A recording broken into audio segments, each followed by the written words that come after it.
Dando continuidade à nossa revisão de psicologia da educação, nós vamos para a nossa segunda parte, onde nós vamos falar aqui das fases, né, do desenvolvimento, segundo a psicologia do desenvolvimento.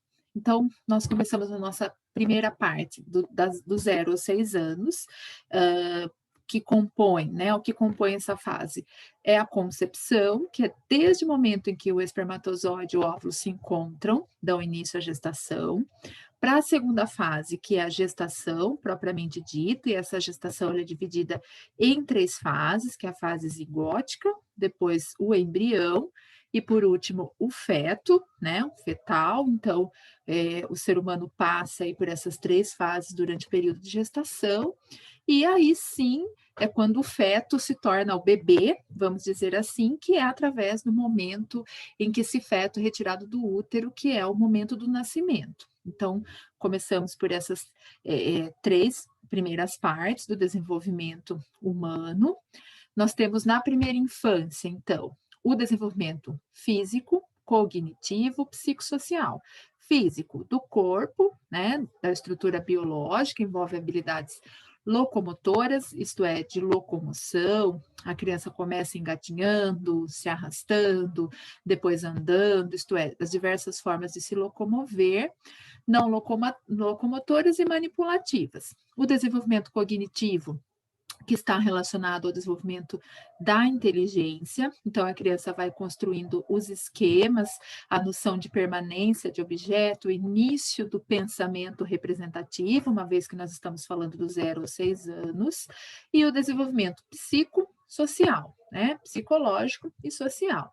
É o desenvolvimento da noção do eu, né? Tanto corporal quanto psicológico. Isto é, a criança começa a se entender como um ser que tem um corpo e que tem sentimentos, tem emoções, tem pensamentos, enfim, nesta fase, então, que se inicia esse conhecimento da criança.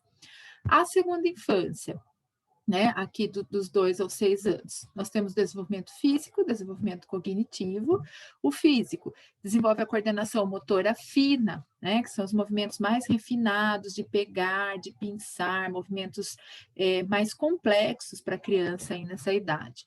E refina a coordenação motora ampla, que são os movimentos mais simples, mais que requerem menos complexidade. O desenvolvimento cognitivo, isto é, da inteligência, a construção de representações e símbolos, que é o faz de conta, de pegar um objeto e ver nele a simbologia de um outro. O pensamento egocêntrico, como a gente já viu na teoria do Piaget, a criança pouco enxerga o outro, mas ela se vê como um centro, né, do universo, das atenções, de tudo que acontece em torno dela. O pensamento egocêntrico e animista, isto é, ela consegue dar vida para objetos, então, muito comum que ela pegue, por exemplo, o material dava o exemplo, né? Uma tesoura e faça dela um avião com movimentos, né? Além disso, dá vida para objetos inanimados mesmo. A linguagem é egocêntrica e socializadora. O desenvolvimento psicossocial ainda tem dificuldade em diferenciar o mundo interno, né? Quer dizer, aquilo que ocorre, aquilo que ela pensa, aquilo que ocorre dentro dela, do mundo externo. E fantasia muito, né? Muitas histórias, muitas situações, muito faz de conta mesmo, que o desenvolvimento social se confunde com o desenvolvimento da moral. O desenvolvimento da moral, né? Quando ela vai para a escola, para a EMEI, para a creche, que é o desenvolvimento social, ela começa a conviver com mais pessoas, além do que aquele grupo que era a família dela, com quem ela só convivia até então, começa até a questão do desenvolvimento da moral, isto é, o que pode, o que não pode, o que é certo, o que é errado, enfim, as regras como um todo. Aí então, nós falamos agora, né, da primeira, segunda, vamos falar agora da terceira infância.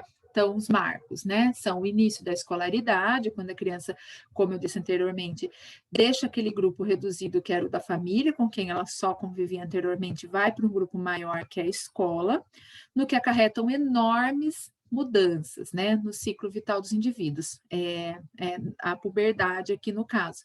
Então, tanto o início da escolaridade quanto a puberdade são marcos muito importantes e determinantes na vida da criança. A adolescência, deixa eu ver cá. A adolescência é o período, então, compreendido entre os 12 e os 18 anos, é um período de transição para a vida adulta, né? Quando a criança vai se transformar em adulto, ela passa por essa fase de adolescência, mudanças, né? Nós sabemos muitas mudanças delimitadas, mas também muitas questões culturais e bastante típicas, que é a questão do questionamento, de contrapor sempre as ideias dos mais velhos, o cultural, né? O material falava até da questão de chamar de aborrecente, porque tem-se aquela noção cultural de que na adolescência os indivíduos ficam aí, né? Essa questão de contrapor, muito complicada por conta de todas essas mudanças pelas quais eles estão passando. Então, os marcos da adolescência de meninos e meninas, né? Nesse período de puberdade. A puberdade se dá nos meninos entre 9 e 15 anos, marcado pela espermarca, né? Espermarca, que é a primeira produção de esperma aí dos meninos. As meninas de 8 e 14 anos pela menarca, que é a primeira menstruação. Então, é o marco da entrada desses seres, né? Desses adolescentes, então, na puberdade. Na puberdade existe o desenvolvimento das características sexuais primárias, que são aquelas ligadas à reprodução. Então, é quando há o desenvolvimento dos órgãos reprodutores, tanto masculino quanto os femininos.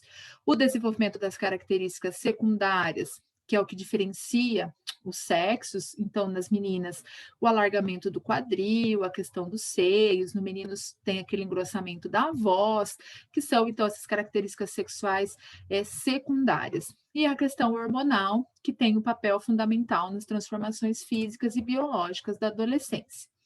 Então, na adolescência, né, o adolescente segue em busca de uma autonomia, de não depender dos outros, dos adultos, da confluência com os pares, então ele quer sempre estar de acordo com o que o grupo pensa, o que o grupo aceita, ele quer sempre fazer parte desse grupo. E da independência do pensamento da sua família. Então, ele quer ter confluência com o seu grupo, mas dificilmente nessa fase com a sua família, né? Então, o desenvolvimento cognitivo da inteligência desenvolve a sua última etapa, o julgamento moral, que é a questão das regras, do que pode, não pode, certo, errado, passa a ser feito em função de princípios e valores, já que o desenvolvimento cognitivo nesta fase permite a abstração e o uso do raciocínio dedutivo. Vamos falar de uma outra fase, que é a vida adulta.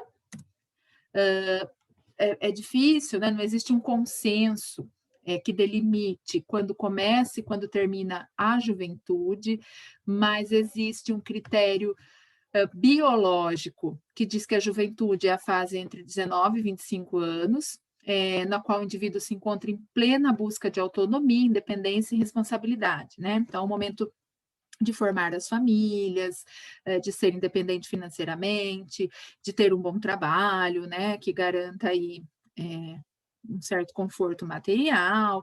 Então, se dá, né, basicamente nessa fase dos 18 aos 25 anos.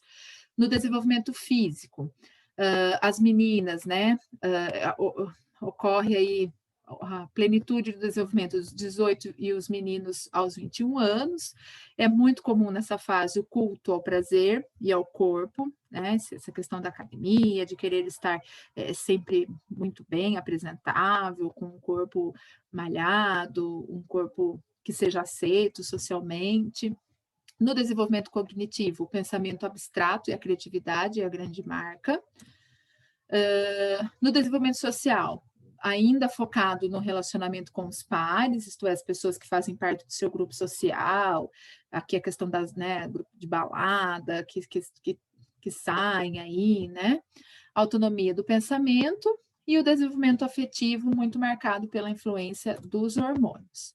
A vida adulta, nós temos 3 fases da vida adulta: inicial, dos 20 aos 40 anos, intermediária, dos 40 aos 65, e a final, dos 65 até a morte. Então, na vida inicial, dos 20 aos 40, marcada pelo desenvolvimento físico e a saúde, estão no auge, até os 35 anos. A intermediária, dos 40 aos 65 anos, perpassa o aumento de expectativa de vida da população. Nós sabemos, historicamente, a expectativa de vida das pessoas era 40 anos, né? Hoje tem-se uma expectativa de vida maior, entre brasileiros entre 77 e 80 anos, então essa fase é marcada ainda por um bom tempo ainda para se viver, uma vez que a expectativa de vida é maior hoje em dia. E a velhice, né? Os idosos, a fase dos idosos, marcada pelas perdas sensoriais, audição, visão, outros prejuízos sensoriais, motoras e cognitivas, muito visíveis e muito previsíveis. Além disso, nós vimos que na filosofia, né, considera-se 2 grandes ramos de interpretação do fenômeno, entre mente e cérebro, deixando um pouquinho a parte do desenvolvimento, então, por idade, mas voltando a falar do desenvolvimento, e aí nós temos 2 correntes, nós temos o monismo. O monismo é são teorias filosóficas que consideram que a realidade é um todo único e que existe uma entidade entre corpo e mente.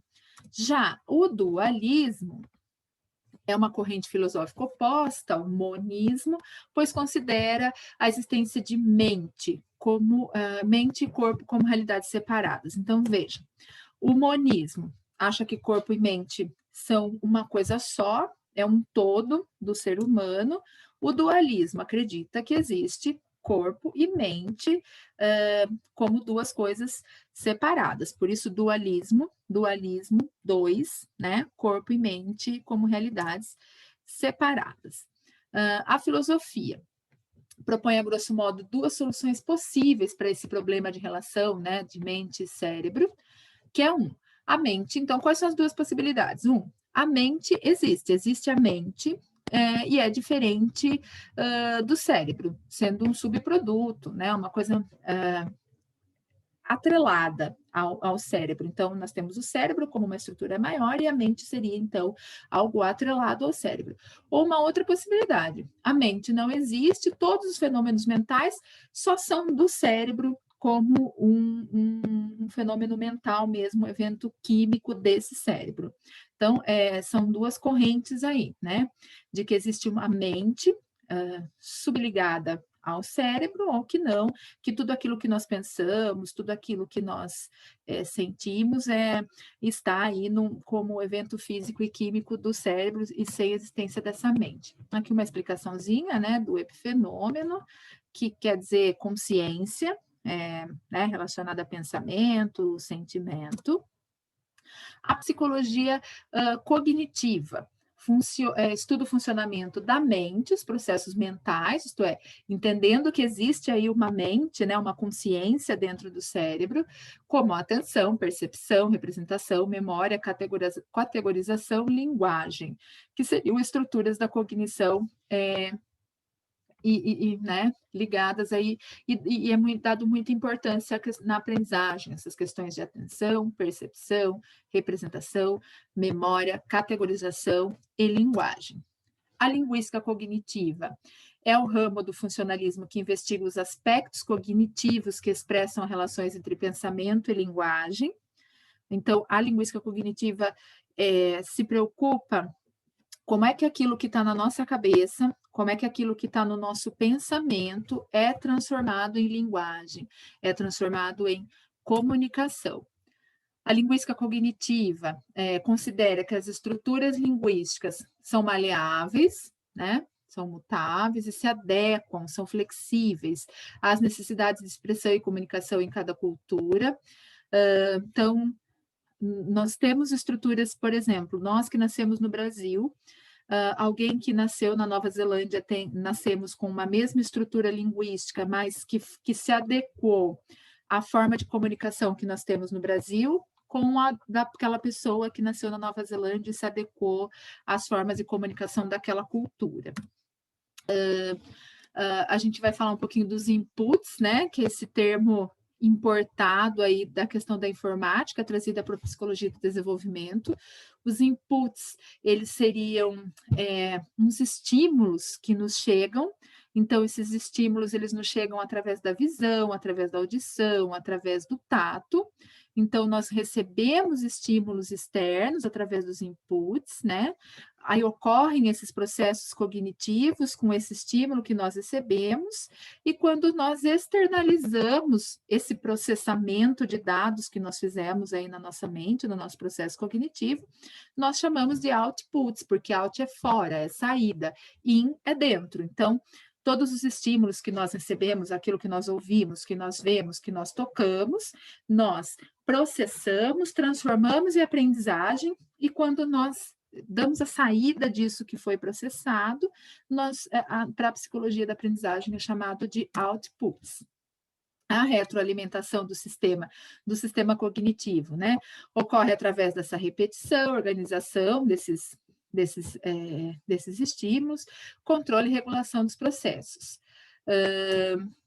Aí a gente vai falar, então, de alguns pontos, né, aqui, ó, do processamento de informação. Para esse processamento dessas informações novas que nos chegam, existem alguns pontos que são importantes. A percepção, que é a entrada dessas informações novas, desses estímulos, que se dá essa entrada através dos 5 sentidos. O processo perceptivo permite reconhecer, organizar e compreender essas informações que nos chegam. Então, através da percepção, nós podemos extrair significado, né, do meio externo. Então, a gente ouve coisas novas, vê coisas novas, toca em coisas novas, e isso a gente chama de perceber, né? A gente percebe o nosso mundo através, então, dos 5 sentidos. A percepção visual, né, obviamente, está relacionada à visão. A percepção auditiva, que é diferente da acuidade, porque a percepção envolve interpretação. A acuidade é a capacidade do meu ouvido de processar os sons.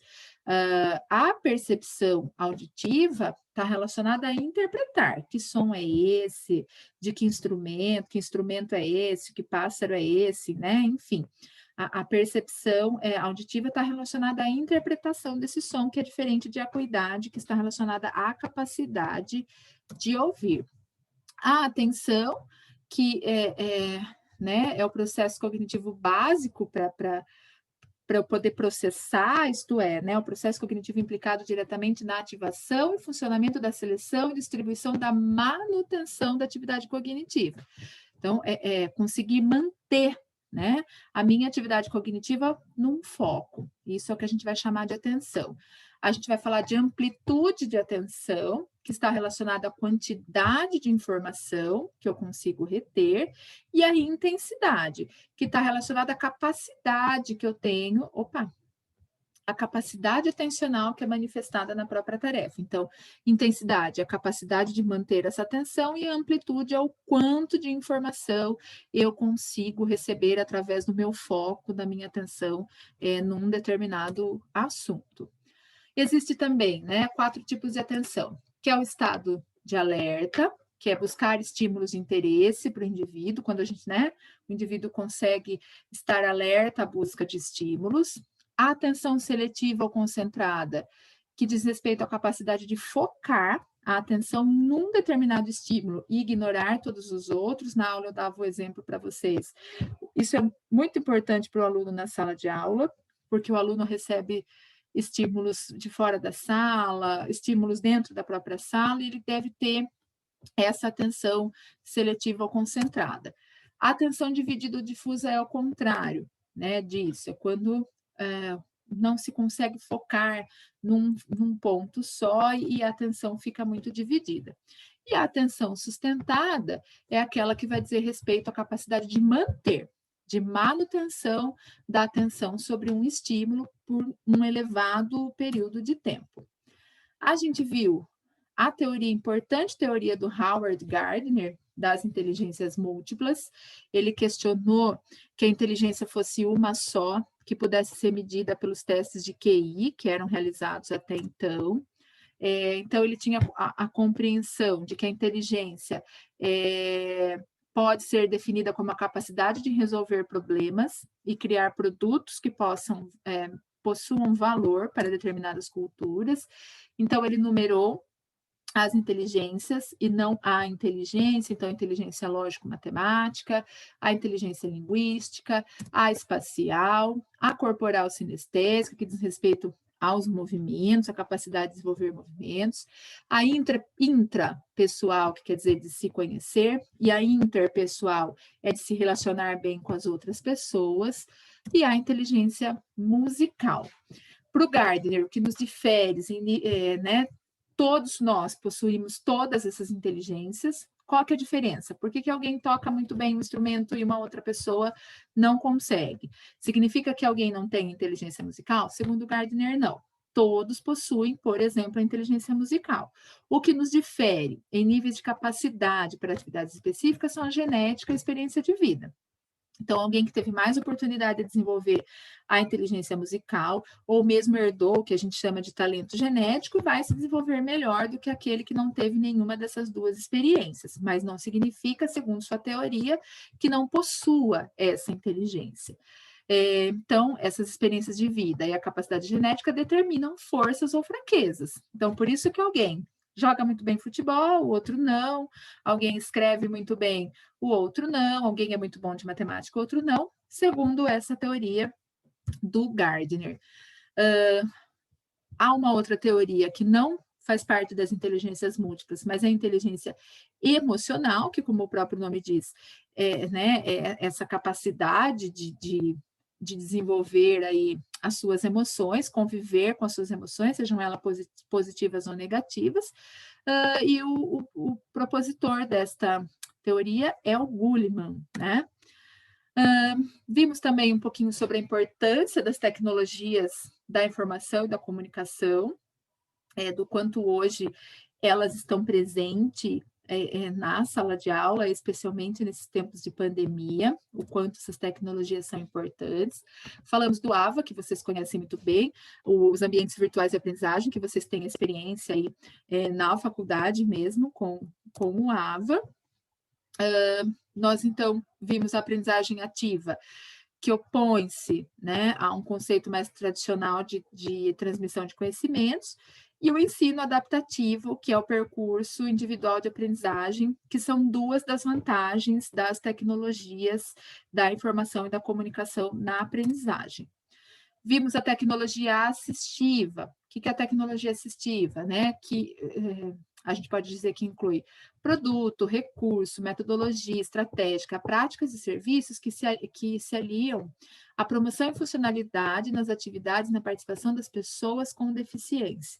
Se a psicologia da aprendizagem está voltada para os processos de ensino e aprendizagem, não pode ser deixado de lado, né? Não podem ser deixadas de lado as formas como as pessoas com deficiência aprendem. E para isso nós temos então a tecnologia assistiva, que desenvolvem todos esses produtos e esses recursos no sentido de auxiliar, então, as pessoas com deficiência. E aí nós temos várias categorias, né? Acessibilidade no computador, as próteses, o auxílio para a vida diária, enfim, né? Os mais diversas formas. A questão da comunicação alternativa é uma questão que também vem responder as limitações das pessoas que tenham alguma dificuldade de comunicação. Então, mais uma vez, a psicologia da aprendizagem voltada para os processos de ensino-aprendizagem precisa voltar-se para a questão da aprendizagem das pessoas com alguma dificuldade de comunicação. Então, a comunicação alternativa nesse sentido, né, desenvolve aí produtos, softwares, algo que vem ajudar, então, as pessoas com alguma dificuldade de comunicação no seu desenvolvimento da fala e da escrita. Então, nós vimos, por exemplo, né? Nós vimos, por exemplo, a questão da comunicação pictória, que é a questão da comunicação dos símbolos para as pessoas que tenham, então, essa dificuldade. Bom, eu tinha separado aqui para vocês, né? Os principais conceitos eram esse. Eu desejo uma excelente prova para todos, mas acho que não tem, né? Não tem muitos problemas aí, é uma disciplina bastante, conectada às questões do dia a dia nosso de aprendizagem, que nós ou já vivemos na escola ou que estamos estudando, já estudamos em outras disciplinas, então desejo sucesso para vocês na prova. Até mais.